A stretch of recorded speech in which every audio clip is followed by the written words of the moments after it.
Good evening, everyone, and welcome to the 11th episode of Cocktails with Conductors, brought to you by the Richmond Philharmonic Orchestra in Richmond, Virginia. My name is Peter Wilson. I'm the music director of the Richmond Philharmonic, and I'm here with my great friend and co-host, the assistant conductor of the Richmond Philharmonic. Good evening, Will Patty.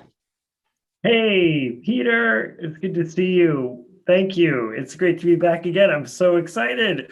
Look at that shirt. I've got we're doing Celtic cocktails is our theme today, and I've got this shirt that I bought today because I just don't have anything green in my arsenal of clothing, so I thought that I would, there you have it. So and you're so charming, Peter, that it's so true. You don't actually need luck. The charm just comes right off you. I appreciate you saying so, Will. So much charm. You don't even need the shirt. And, you would know. You're such a good judge of charm because you're charming yourself. And Peter.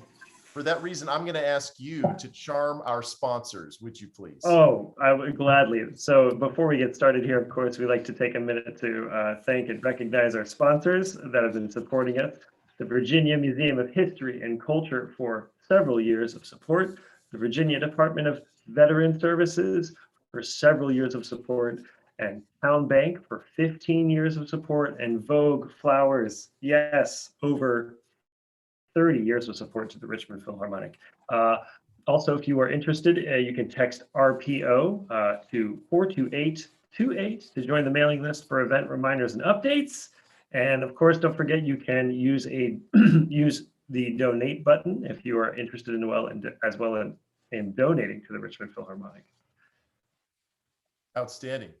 Well, and for those of you that may be joining us for the first time, again, this is our 11th episode. We started this in the fall as a way during the pandemic to have the orchestra members have a sort of a place that they could come and congregate and hear about orchestral music, even though we couldn't rehearse orchestral music. So this is why we're meeting on Monday nights. We thought that every other Monday would be fun.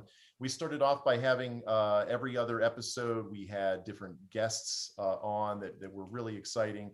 And so we started things up again this February. We had a wonderful month of celebrating Black History Month with Black composers and Black musicians. And it was just a really, really great and enriching month of episodes. This past episode, we had the great Elena Rohr celebrating Women's History Month here in March. And now as we approach the great St. Patty's Day this week, we thought it would be fun to bring on one of our very own from the Richmond Philharmonic. This is a wonderful violinist, part of our first violin section in the Richmond Philharmonic, but he also just happens to be a 10-time National Scottish Fiddling Champion. So we could not be more thrilled to have with us tonight. Please welcome Dr. John Turner.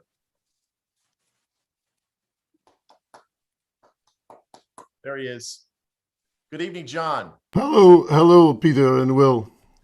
Hello, everyone. It's so great to have you. It's great to be here. I used to be very busy around St. Patty's Day, but as I've gotten older, I'm not playing as many pubs and things. But at one time here in Richmond, I was doing, I was playing at O'Toole's for 2 hours at lunchtime, and that was almost always televised, and it was so loud that I usually gave up playing the fiddle and just played the bagpipes the whole time, because that way I can just thumb my nose at everyone that's making noise. And then I would go over and do a concert at Maymont, because the people that built Maymont were the Dooleys, and they were very prominent. Mr. Dooley was very prominent in the Irish-American social scene. And then I would go and do, after that concert, go and play at what used to be called Matt's British Pub, and then sometimes at Penny Lane. So I end up hitting all the British pubs in Richmond on St. Patty's Day. Wow. But we can't thank you enough for being here tonight. And I know, in the interest of full disclosure, I know that you cover mostly Scottish music, and you know plenty of Irish music. And I know we asked you to come on because of your historic knowledge in all of this area of fiddling. and so you were kind enough to come on, and of course we're calling this Celtic cocktails. I understand, if I'm not mistaken, that the Irish do like to drink alcohol. So Really? and I think you might have a drink, an Irish cocktail with you tonight that you'd like to introduce, if you wouldn't mind doing that now. Oh, I do. I'd be happy to. And it was educational for me too, because one of my favorite cocktails is the Royal Rob Roy cocktail, and it actually shares some of the ingredients for this cocktail that we're going to do tonight, which is called a zesty Irishman. And you know, as far as saying people were fond of drink, Robert Burns, who was Scotland's most famous poet, knew that the drink was killing him, but he specifically wrote that he was willing to give up a slice of his constitution in order to be with the people that were his friends, and that they all considered themselves 5-bottle-a-night men. Wow. And we're not talking beer. No. We're talking about 5 bottles of whiskey per person a night. So it was a heavy drinking age, not just in Scotland, but in Ireland as well. Yeah. Well, what I don't think me is I'm 4 shy tonight, is what you're telling me. I don't think the bottles were that big, Peter, but I mean, I know what 18th century bottles look like, and they're probably smaller than the 750 milliliter ones. Yes, indeed. So a zesty Irishman. One of the important things you need is drambuie. This is a special liqueur that historically was a secret recipe owned by Bonnie Prince Charlie, who tried to take over the English throne for his father and failed, and it was disastrous for Scotland. But anyway, one of the good things that came out of it was the fact that he shared the recipe for this liqueur with clansfolk on the Isle of Skye, and they eventually, it's continued to this day, and it's finally owned by a different family, but for more than 100 years it was owned by the original family Bonnie Prince Charlie gave the recipe to. So now all the ingredients are going to go into a shaker, if you have a shaker of some kind, that already has ice in it. Okay. So you want to put ice in your shaker.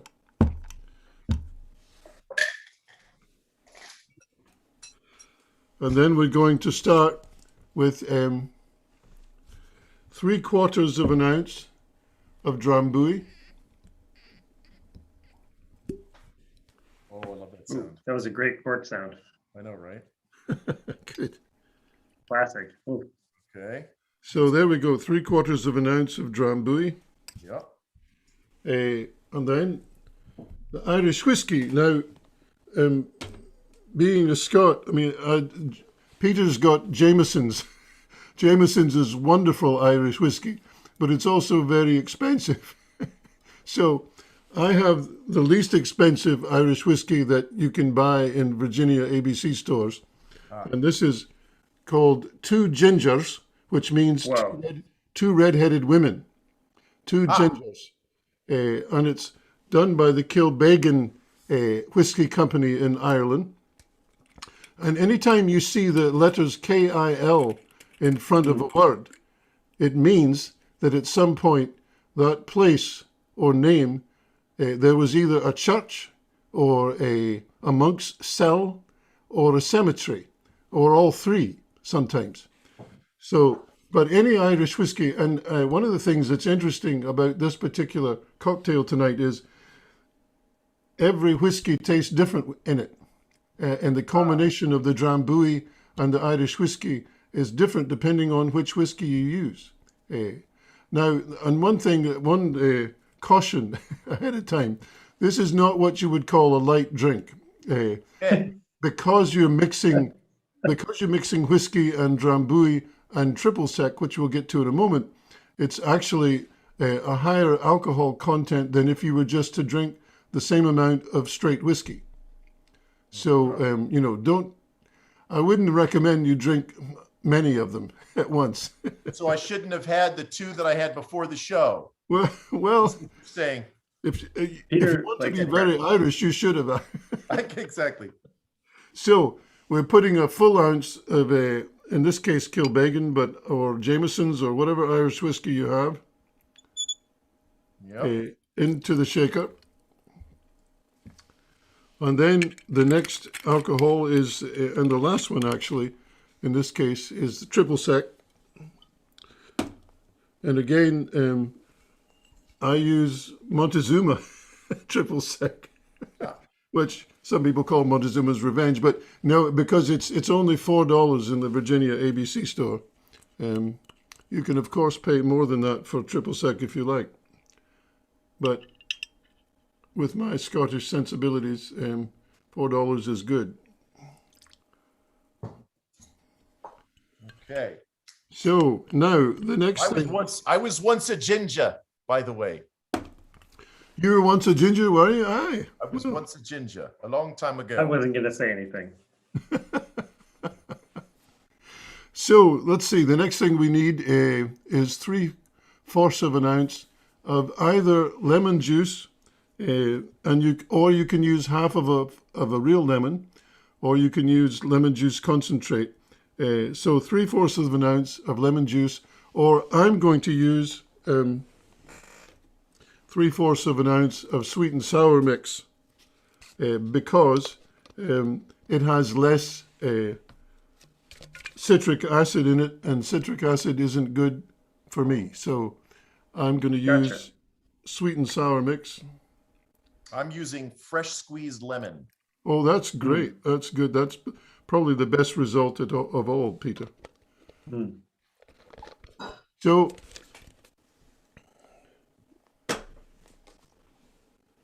now you put your shaker together, and before we start shaking the drink, as soon as we finish shaking the drink, we're going to pour it in a glass of ice. Even though we're going to pour it off, we're going to pour it back into a glass with ice in it. So you don't shake now because we don't want to put the ginger ale in yet. No, you don't put the ginger ale in yet. No. So we shake it now until it. If you can see it, I don't know if Peter you can see it with the plastic, but with the metal one you can see it sweat. So you shake it until it sweats the metal, and then you strain it off and into the glass with ice. Well, man, this is going to be good. I can tell. This is going to be so good. Oh, yes. And then now you can put just a splash of ginger ale on the top. And I don't know if any of you have discovered it, but I think the best ginger ale available in this area is Northern Neck ginger ale, which used to be a small company. I approve of that heartily, John. I am aware of Northern Neck. So that's good. You could also use ginger beer. I was going to ask about that because I love ginger. Anyway, you just put a little bit on top, and that. Then the last thing is to either put a lemon twist on the top, or just put a lemon twist, stick it in the corner of the drink if you like. I did this. And so that's what it ends up looking like. And I've got a lime twist. I don't know, another quick history bit before we taste this. In the 18th century, all sailing vessels of any size had ship's musicians. Why did they have ship's musicians? Because they thought that exercise would help prevent the sailors from getting scurvy. And so sailors were required to dance every day, and they danced to the music of the ship's musician, which was often a fiddle player. Sometimes they used pochettes or dancing masters' kits, the little ones that were made for travel, until they figured out that citrus fruit or citrus juice would prevent scurvy more effectively even than exercise. And so for a little while, they used lemons on board ship. But lemons were very expensive and hard to get in the 18th century. Then they figured out that you could do the same thing with limes and they would be just as effective, which is why from then on, British sailors were called limeys. That's where that comes from. So I'm telling you, these episodes are so informative, right, Will? I mean, we're learning just incredible things every 2 weeks. You are missing out if you are not watching. Call your friends. oh, St. Patrick's Day. Cheers, Cheers John. to everyone. cheers. Happy St. Patrick's Day a Cheers. bit early. Cheers. John, oh man, how is it, guys? Oh my gosh, that is, John, that is really, really Yeah, fantastic. that's good. That looks fantastic. It looks fantastic, and it sounded fantastic. John, I could listen to you describe making a cocktail all day. I don't know if it's your particular way or your amazing microphone that is also picking up wonderful sounds of like the fizz of the soda, but there's some great things happening. So, Good. That's great. Will, in honor of John, I understand you have a very special cocktail. Oh, I was searching and something came up on my search record, and I couldn't look away. I had to keep searching, and I committed. This cocktail that I'm going to make in honor of John and you, Peter, of course. Interpret how you will. It is called the Mean Fiddler. Mean, definitely in technical prowess, not in personality, of course. I just want to get you all to know something Because we fiddlers have a lot of charm. Have the charm. Absolutely. And so this is made with the best of intentions. I just want to give you a little snapshot here. We are dealing with, I think, quite a lot of different ingredients here today. I think it's a total of 8 ingredients to make this Mean Fiddler. So for all of you who are following along at home, let's get ready. I'm going to crack the knuckles here. The Mean Fiddler takes quite a few different things. And I'm going to use the Sophia Kim method of starting with the smallest ingredient. And I'm going to use the Angostura bitters, and it's 2 dashes. She described when you're using bitters as to be, it's kind of difficult to measure a dash, but she said if you just turn it upside down and give it 1 pump, that's about the best approximation you can get. So I'm going to try, I've been working on my technique. So I turn it over, 1, 2 dashes of Angostura bitters to start. And I've been creating I'm not sure if we lost John. Is the camera still on? I can't. Are you seeing John, Peter? I'm not seeing John. Okay, John, are you still there? I am. Yes, I'm back. Oh, great. I didn't know I'm here. if I didn't offend you with the Mean Fiddler, did I? No. Oh, good. Okay, No. great. I'm here. I have No, been. I'm out of here. Okay, wait. So did you say 3 dashes? It's 2 dashes, but it's, 2 dashes. Yeah, so 2 pumps, 1, 2.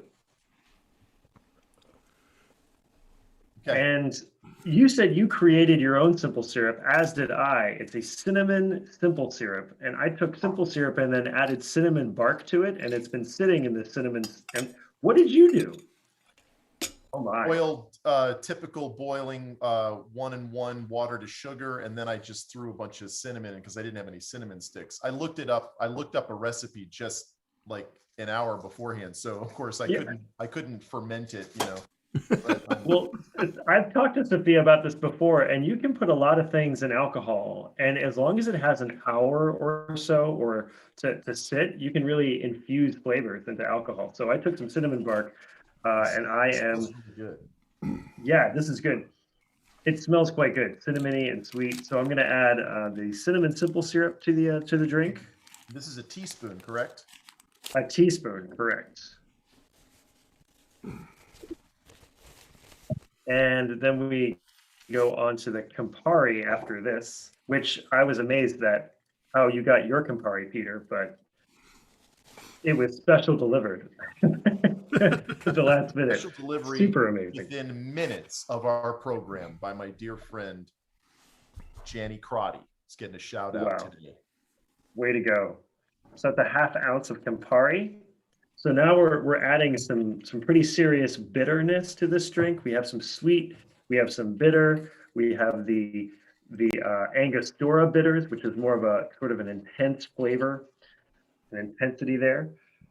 Next up, we go to the Scotch. Will, if I don't mean to interrupt, but we should say that we had a slight miscommunication when we posted our list of ingredients. We had listed it as Italian red bitters, but in fact, what it is a bitter liqueur, essentially, yes, right? A bitter liqueur. Yes. Bitter yeah, liqueur. and so very careful. It's Italian in nature, so. Correct. Anyway. There's a whole world of Italian red bitter liquors, but there is no such thing as Italian red bitters, unfortunately. So we go on to the next one, which is Scotch whiskey. Half ounce of that. I am not using a single malt. I'm so sorry. I'm so sorry. I have adjusted my cocktail ever so slightly. I'm using a Highland single malt Scotch whiskey, aged 10 years. Which one? Speyburn. Speyburn, aye. Oh, good? That's good. Okay. Nice. And how much of this am I putting in, Will? A half ounce. Another half ounce, okay. So, adding equal parts Campari, which is very bitter, and Scotch, which is kind of smoky. So this is a complex cocktail. And then we go to the sweet vermouth, 3/4 of an ounce. That's sort of strange, because you normally make simple cocktails. I'm not sure. Yep, that's the simple Will cocktails. Will cocktails. That's my thing. 10 ingredients. Hold on now. Another half ounce. Okay. No, wait. This is 3/4 of an ounce of 3/4 of an ounce, Peter. 3/4 of a little bit more. Yes. I might also be worth mentioning at this point that this one is also probably quite boozy. So, Peter, if you're planning to consume both of these, it's Celtic week. We're having a good time here. I'm glad I'm not playing the fiddle tonight. That's going to be, we're going to leave those duties to John. So in honor of St. Patty's Day, we have green chartreuse, which was an element I was looking for. Hey, look at that. A wonderful element to have in your cocktail bar. So many cocktails involve green chartreuse, and it's quite a magical, something like 80 ingredients go into making green chartreuse, herbs and all sorts of things. It's a really famously your kind of alcohol, Will. Very complex, very involved. There's 2 people alive that know the real recipe, and they're both monks in France. By the way, finally, Will, I have to tell you, one of your favorite drinks, the last word, amazing, can be made by substituting gin for tequila. Found out, and it's called the Ultima Palabra. I know it, and that's what I made that last night. So anyway, so excited. The last element is Irish whiskey, 1 ounce, which I have. Which I don't have. I have bourbon whiskey, and here's the thing: I've been looking it up all day, and a substitute for Irish whiskey is bourbon whiskey. I don't know if that changes, if I have to change the name of this cocktail, but is there an Irish diaspora to Kentucky? Not really, no. Well, okay. Then I kind of smooched the pooch on this one, but it's still whiskey, and the flavor profile will be similar. So this is quite a cocktail, Peter. I'm ready. Now, do I put ice in this? Put ice, and then we're going to stir this one. Oh, stirred, not shaken. Stirred, not shaken, and then we add. Unbonded. Yes.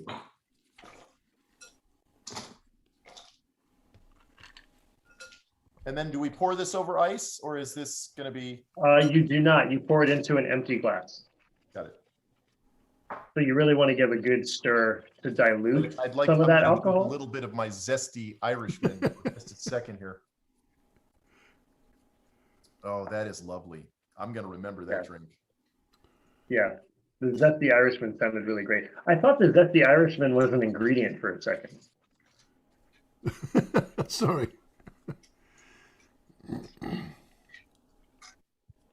All right. I think I'm ready to pour mine.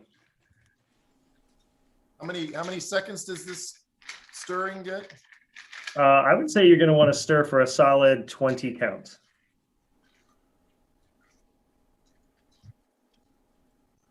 Use the thin end of the spoon to kind of wheel the ice around inside the glass. If you can. That's okay. Okay, now we're just straining it into a. Yep, into a regular glass. That's a lovely color. It is quite a lovely color. It's coming out kind of a rosy, and garnished with a maraschino cherry. Oh, wait. Oh, please. I got some bada bing cherries. Bada bing. Bing. Bing, bada bing. Okay. Uh-oh, hold on. Wait. Oh, please. Please. Oh, it's got to get it in there. I don't want to spill. Where did you get those cherries, Peter? Because I was looking for that and couldn't find the dark ones like that. This is a good liquor store here in Nebraska, Oh, up near okay. Omaha. They're called Bada Bing. Not particularly expensive either. Huh. They look great. They look the way they're supposed to. Yeah. They had all sorts of them. So okay, Okay. everyone. Cheers. Cheers. Happy Cheers St. indeed. Patty's Day week. And thank you again, Absolutely. John, for being with us tonight. Oh, sure. It's great to be here with you. So the first question I have for you is, and I'm sorry that I don't know the answer to this, which is, how long have you played with the Richmond Philharmonic? Well, I actually appeared as a soloist with the predecessor, with the Richmond Community Orchestra several times. And my late wife and I both also filled in the first violin section when they needed us in the 70s. And then I sort of intentionally went away from orchestral playing for many years.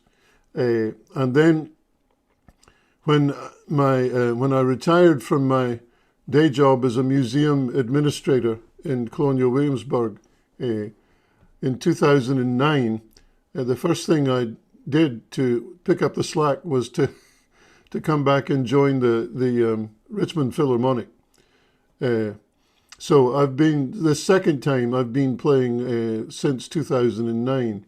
Okay. And So we were also, my fiddle company, my music company, my recording company, and also my summer music camp that's now been going for 38 years was a sponsor of the orchestra for 3 or 4 years in that period, just before you came, I think. okay. So we're about to celebrate our 50th anniversary Aye. in this coming spring of 2022. The orchestra started in 1972. Was it called a community orchestra then? So It was called the Richmond Community Orchestra then, yes. in 1972, and did you play in that first season? In 72 I did, yes. Uh-huh. Wow. Oh, that's fantastic. That's fantastic. Yeah, Corky Henderson was the concertmaster Right. Yep. and was Yep. one of the Okay. organizers, along with Milton Cherry, who was at VCU at that time. Yeah, she's great. Yeah, I was really excited. So yeah, when the Richmond Youth Symphony had its 50th anniversary, Tom Carson and I both went together and played with the Richmond Symphony for that function, and I was the concertmaster, and he sat in the second violin section. Okay. Oh, that's great. That's great. Well, of course, you've sat when I've asked you to sit as concertmaster for us from time to time, which has been great. Tell us about your background. I want to know more about how you got started in music, and I hear this Scottish accent coming out of you from time to time. Sometimes it's pretty thick, and then sometimes it goes away a little bit. But I want to know a little bit about the background there. I mean, I'm assuming you were born here in this country, but tell us about that and how you got into playing the violin. What inspired your journey? Okay. No, I was born in Dundas by Loch Leveland, but I came here with my parents as a teenager. Okay. And as far as playing, I used to tell people that, because that's what I remembered and also what I was told, but that I had started playing the violin when I was 3. But after my father died, my daughter found in some of his papers a photograph of me when I was 18 months old, sitting propped up basically in a big easy chair, and holding my dad's fiddle properly and holding the bow properly. So he obviously started trying to teach me that early when I was 18 months old. And then when I had children and then grandchildren, I put 1/32 size violins in their hands when they were all 11 months old. But anyway, so then I know I had an Italian violin teacher when I was 4, and I stayed with him until I was 7. And then we got, well, one of the things, I mean, tragedy has always influenced my music, as it does everyone's music. But one of my favorite violin teachers was killed in a car crash when I was 7. And up to that time, I was practicing many hours a day, as much as my parents would let me. And then when she was killed, the last tune I was working on was an arrangement of the Song of the Volga Boatman.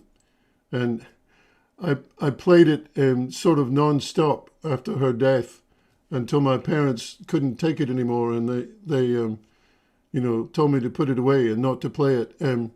So I sort of stopped playing, and so I went from had to be told to stop practicing to have to be told to practice for a while after her death. But I continued to play, and I was always the first chair or concertmaster of any of the community or school orchestras that I was in, even at that age. And I started, at the request of one of the local music teachers, I started teaching privately when I was 15, because she was a flute player, but she had to teach strings. And when the people got sort of beyond her ken, I mean, she would ask me to work with them. So I've been teaching since I was 15. Wow. And I'm a third generation. One of my old recordings was a third generation fiddler, because my grandfather played. And I have my grandfather's fiddle, and I used to keep it strung up, but it's unstrung now. But it was made basically by the town drunk with a pocket knife, and it was purchased by my grandfather for a bottle of whiskey. So, I would love to see that. I would love to see that. Oh, well, I'd be glad to show it to you sometime. Oh, wow. So then, I played throughout school. When I was 10, it was people, I don't know if people have to still deal with it, but when I was a boy, even though being a fiddler was popular, playing the violin was not. And so, I remember times when I was practicing on a summer day and local children would be throwing rocks at the door to get me to stop. But so when I was 10, I just kept insisting that I be allowed to play something in addition to the violin. So I started playing saxophone and guitar as well as violin when I was 10. And in my teenage years, I kept playing the violin and kept playing in orchestras and played in festivals and a few summer music camps and things like the Virginia, the one at Massanutten Springs that went on for many, many years in Virginia. And also during high school, I studied with Donald Portnoy at West Virginia University, as you did, Peter, or I think you did. Yes. For three weeks in the summer of 1966. I've also worked with Donald Portnoy. That's Oh, did amazing, you? all three of us. I Not thought as a a lot violinist, of- but a conductor. I thought a lot That's of amazing. him. He was the first, his was the first Guarneri del Jesus violin that I ever was given the opportunity to play and to hold and to play as well. But yes, I thought a lot of Donald Portnoy. But and I was offered a scholarship to go to West Virginia university, but I didn't end up doing that. I went to William and Mary instead. It's one of those things. My parents supported the idea of me being a very serious musician, but they didn't want me to be a professional musician. And so basically I went to college somewhere else to please them. My real dream at that point in my life was to become a conductor.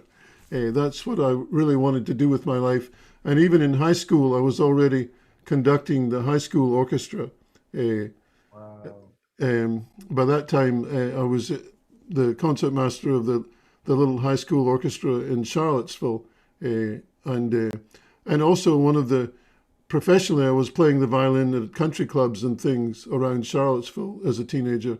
And I started also around, I don't know, age 13 maybe, also playing viola for two reasons. One, every violin teacher I ever had tried to force me into being a viola player because I was big, because I had hands and, but I didn't want to be just a viola player. I wanted to still be a violin player and a fiddle player. And so I got a viola, I think I was 12 or 13, because I figured out that I could get more jobs at Christmas time as a viola player playing the Messiah. And so during those years, I would sometimes play the Messiah 3 or 4 times in one Christmas as a viola player, because I couldn't get that many as a violin player.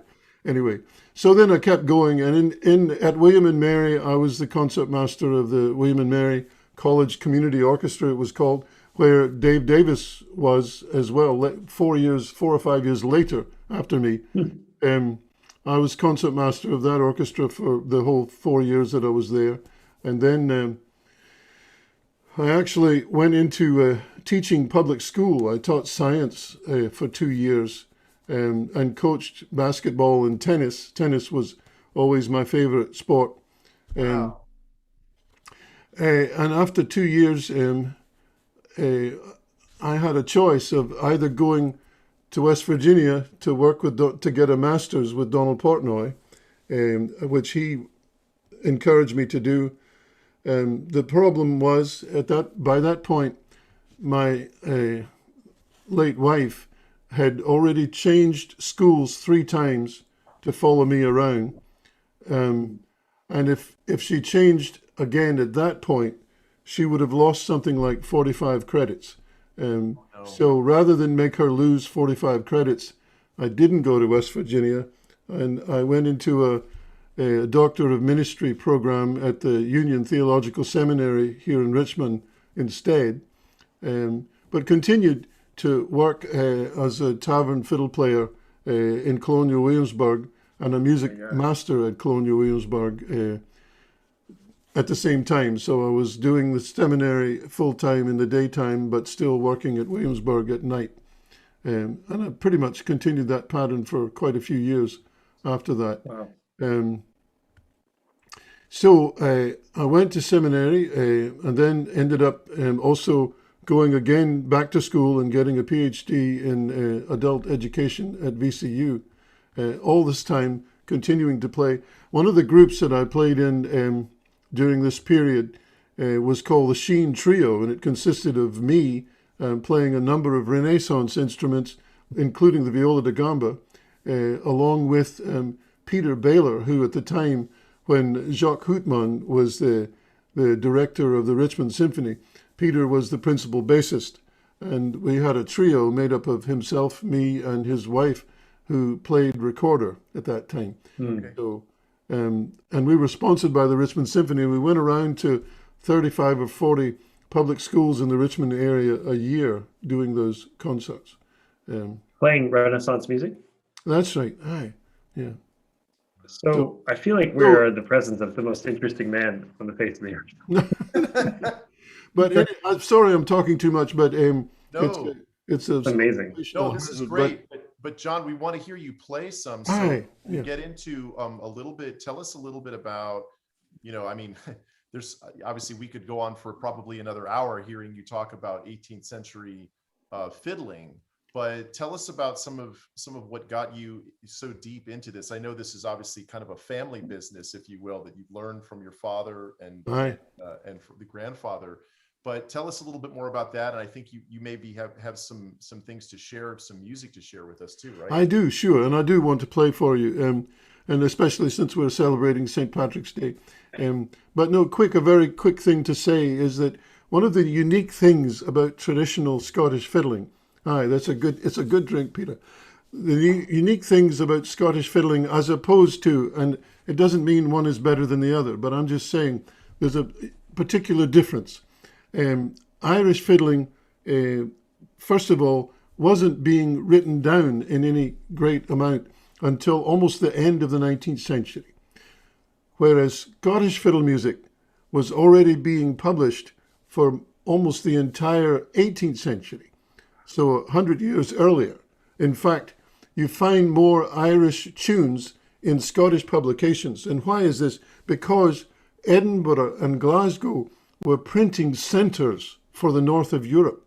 There were more printing presses in Edinburgh per capita in the 18th century than anywhere else in the world. And partially because of the Scottish Enlightenment that started at the beginning of the 18th century, and that had resulted from the Scottish Reformation in the 16th century. And John Knox in the 16th century said, every village should have a school and a church. So people could read, and Scotland was one of the most literate countries in the world at that time.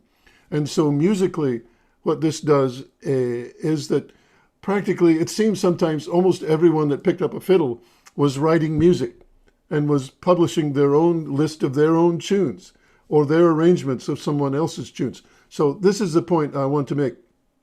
The best Scottish fiddlers were almost always classically trained. And you didn't have this dichotomy in the 18th century that we have today. You know, some people, you have, oh, I'm a fiddler, oh, I'm a violin player, and the two look down their noses at each other. That didn't exist in the 18th century. What you had was good players, mediocre players, and bad players. And the good players were equally, most of them, I'm sure there were exceptions, but most of them were equally comfortable with European art music and with Scottish traditional music. In fact, so much so, I'll do a quick example and then I'll play for you. But when Paganini made his first tour of Scotland, he refused to follow the convention. The convention, if you were a European performer, was that you come to Scotland and you go to Edinburgh or Glasgow and you play informal concerts. But your concert, if you played the first selection from European art music, or Italian or French, anything from the rest of Europe, fine, they expected it. Then the next selection is supposed to be your arrangement of a traditional Scottish tune. Wow. And the famous composers were all hired at some point or commissioned to write arrangements of Scottish tunes, including Mozart, Beethoven, Haydn. They all wrote arrangements of Scottish tunes. So Paganini in 1831 refused to follow the convention. He played only Italian music, mostly only his own Italian music. And it was the worst economic tour of his entire career. 2 years later, 1833, he went back to Scotland, and this time he followed the convention. He alternated his whole programs with European art music and his arrangements of Scottish tunes, and it was the best tour of his career economically. So anyway, let me play, since it's St. Paddy's Day is coming up, let me play a jig, a typical Irish jig. But I won't be playing an Irish style. I don't pretend to be an Irish fiddler. I play Scottish style. So what's the difference? Well, the quintessential, what people think of as an Irish tune that was actually written by a Scot and first published in Scottish publications was the Irish Washerwoman. Okay, now if you hear an Irish fiddler play that tune, they'll play it something like this.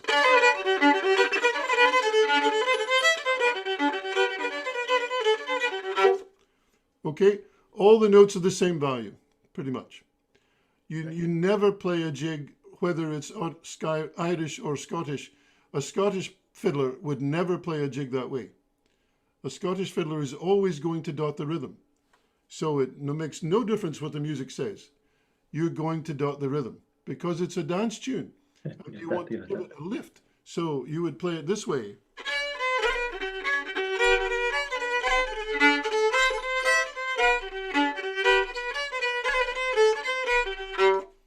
You see the difference. So everything, and that's something that adult students have a hard time getting used to because they're used to playing exactly what the music says.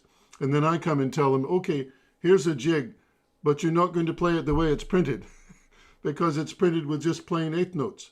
And I want you to take all those groups of 3 eighth notes and dot the rhythm. And so you have it, instead of 3 eighth notes, now you have a dotted eighth, a 16th, and an eighth.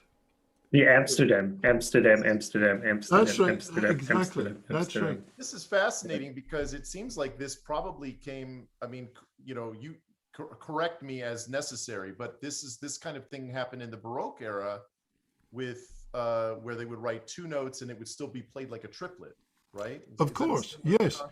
And because the two things are contemporary, and it's the same thing. Again, the best players in Scotland in the 18th century were playing in the gentleman's orchestra. They were being concert masters of some of the orchestras that the amateurs were also playing in. And then they were also going and then playing traditional music in dance bands. So they were doing both. And that's all I'm saying. And, you didn't have this thing about fiddler versus violin player. Right. They all played the same. I mean, they played the music. Itzhak Perlman always says, "Go grab my fiddle." He's ever exactly. He calls it a fiddle. Well, that people are always asking me, and I know all of you have heard them before, and there are lots of comical answers. But the 2 words, fiddle and violin, come from the same origin. They come from the same place. In medieval times, before the violin was even invented, bowed string instruments were referred to as vitula, from one of the Latin words to sing, which is vitulare. If you translate vitula into a Germanic language, you get fiddle, which becomes fiddle. If you translate it into a Romantic language, you get violino, which becomes, of course, violin. So even the words fiddle and violin not only mean the same thing, but they came from the same place. And of course, there are different styles that have developed, but the traditional Scottish style has always, and Peter brought it out, there are lots of Baroque characteristics. Yes, there are. And people didn't. The thing that was unique in Scotland was that the lowest peasant living in a hut somewhere liked the same music that the most important laird living in a castle did. And that was part of why it was unique. And so you have all these different places, people of different classes playing the same music. So let's see. Let's play another jig that's a typical Irish jig called the Tobin's Favourite. Oh, by the way, this time this instrument that I'm using was made it's the only Irish violin that I have in my collection, and this was made in 1772 in Dublin by a maker named Thomas Perry, and who produced some between 2,000 and 3,000 instruments in his career. And he not only made violins, but he also made 5-string bowed string instruments, quintons and sultanas. He also made English guitars, which were very popular in this country in the 18th century for a while. Anyway, this is Tobin's Favourite.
You know what I loved about that is that you're not just using open strings and double stops with open strings, but you're actually fingering double stops. Oh, Which is sure. it's not something I normally hear in this kind of fiddling music.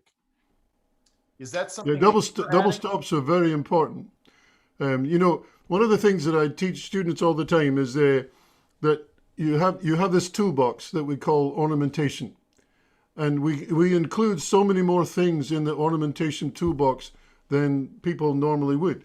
For example, vibrato is not something that one does all the time.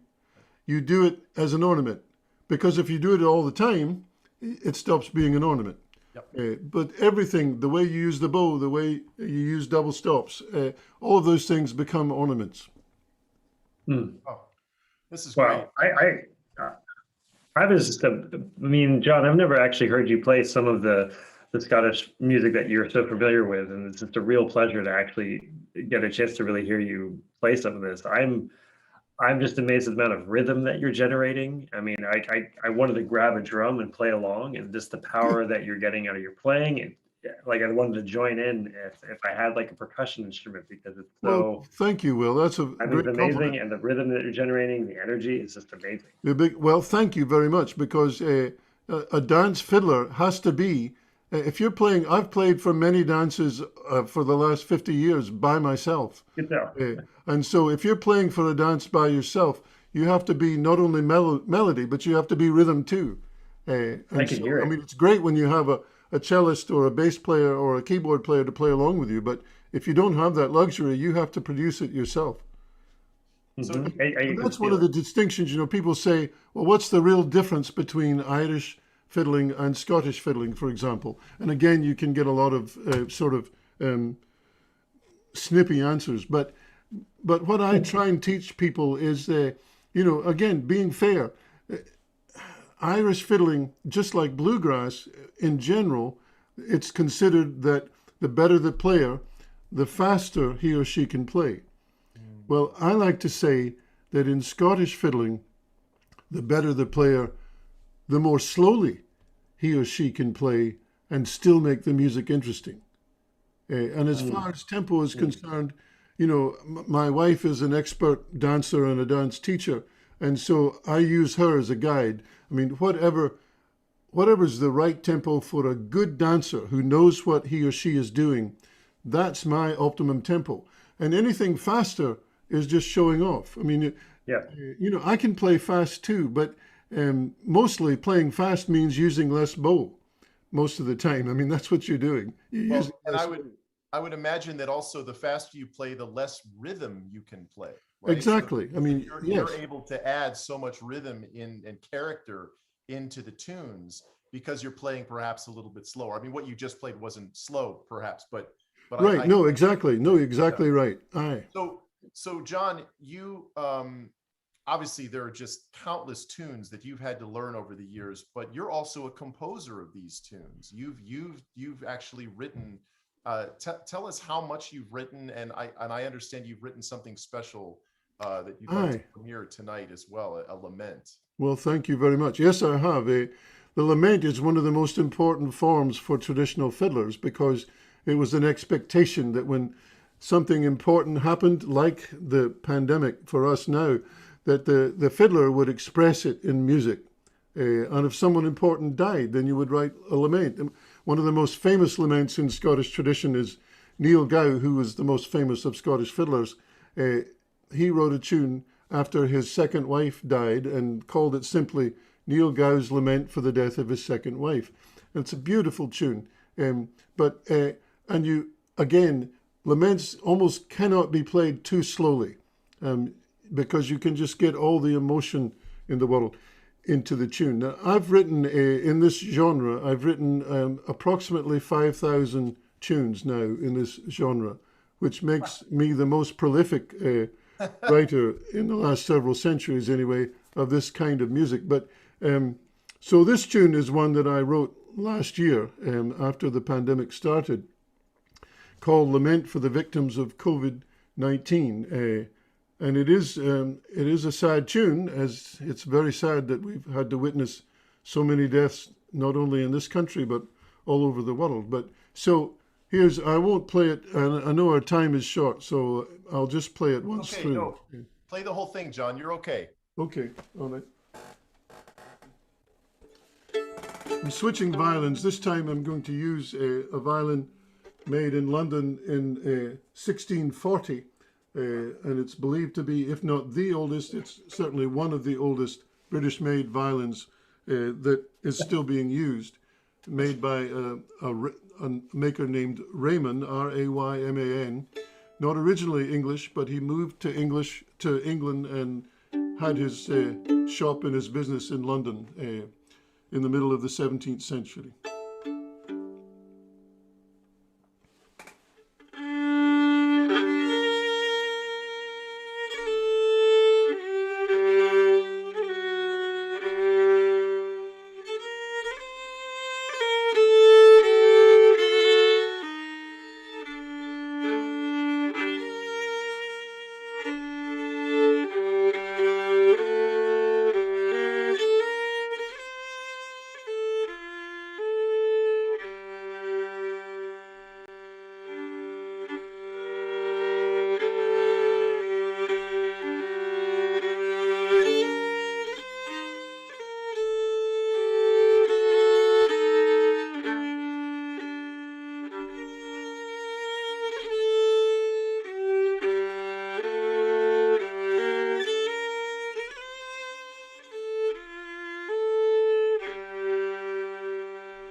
John, thank you so much. Oh, thank you. So emotional. And the one thing I want to ask, if, with the, such a prolific composer as you are with these kinds of tunes, have you published these? Yes, quite a few of them. I mean, nothing like 5,000, but I've published hundreds of these tunes, yes. Is there a website? And quite a lot of people have used my tunes on their recordings. I mean, between my own, I've made about 20 recordings that feature me, and then I've been on other people's recordings. And between my performances on appearances on other people's recordings and their use of my tunes, I end up being on more than 100 recordings together. So is there a website that folks can go to get either your recordings or your sheet music? Yes, there is. It's Jink Diddle. You can't see my shirt, but it's jinkdiddle.com. That's JINKDIDDLE.com. And you can, there's a lot of, there are examples of me playing and the fiddling school playing together, the fiddle school orchestra, as well as being able to get music and recordings. Wow. And we have thumb drives now. Not just CDs, we have thumb drives available too. That's right. Oh, good. And you can find me a fair amount on Facebook with a variety of people playing, as I'm sure many of you are as well. Well, of course, when we're back playing, and hopefully I'm pretty confident that will be this fall for our viewers. If you're living in the Richmond area, you can come and see the Richmond Philharmonic this fall, and you will see John Turner in our violin section, one of our just beloved members. And John, I cannot thank you enough for doing this. I feel like we just scratched the surface, and I'm so thrilled that we got to hear you play. Thank you so much for being our guest here tonight. It's been a pleasure. It's great to see both of you and to see Jen too. Yes. Nice to see you. Absolutely. Speaking of which, thank you to our Vice President, Jen Myers, who is our behind the scenes wizard, making all of this happen. And we just want to wish everyone out there a very safe spring. Please get your vaccine. And of course, we've had many groups from the Richmond Philharmonic, many musicians come out and perform, including John himself, performing at the vaccination centers at the Richmond Raceway. Thank you to all of them. And thank you to all of you for joining us. We hope you have a very safe and happy St. Patty's Day. I now have 2 drinks that I must finish somehow this evening. And cheers to you, John, Dr. John Turner, Absolutely. and Will. It's great to see you again. Thank you both. It's a pleasure. Absolutely. Thank you. Thank you, Peter. Oh, the pleasure is mine. Good night, Thank everybody. you. Good night. Thanks, John. Good night.